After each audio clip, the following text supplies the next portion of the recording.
తెలంగాణ కుంభమేళాగా పిలిచే మేడారం జాతరకు భక్తులు తండోపతండాలుగా తరలివస్తున్నారు.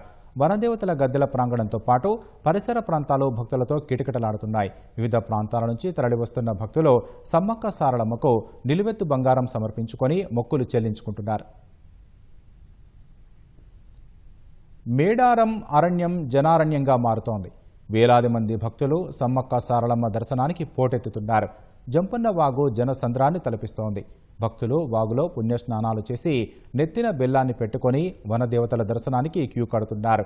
సమ్మక్క సారలమ్మలకు బంగారం సమర్పించుకొని మొక్కులు చెల్లించుకుంటున్నారు. అమ్మవార్ల గద్దెల ఎదుట ఎదుర్కోళ్లు ఎగరవేస్తున్నారు.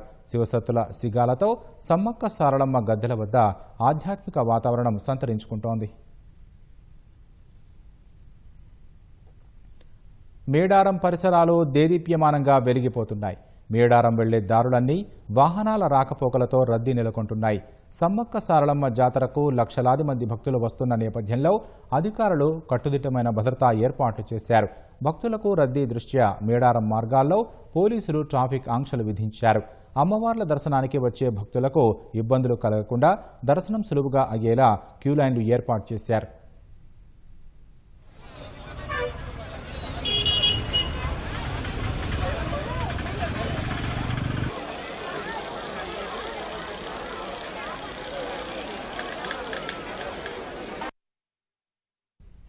సమ్మక్క సారలమ్మ జాతరను ప్రతిష్టాత్మకంగా తీసుకున్న ప్రభుత్వం మేడారాన్ని ఊహించని స్థాయిలో అభివృద్ధి చేసింది. నూతనంగా నిర్మించిన రాతి కట్టడాలను రేపు సీఎం రేవంత్ రెడ్డి ప్రారంభించనున్నారు.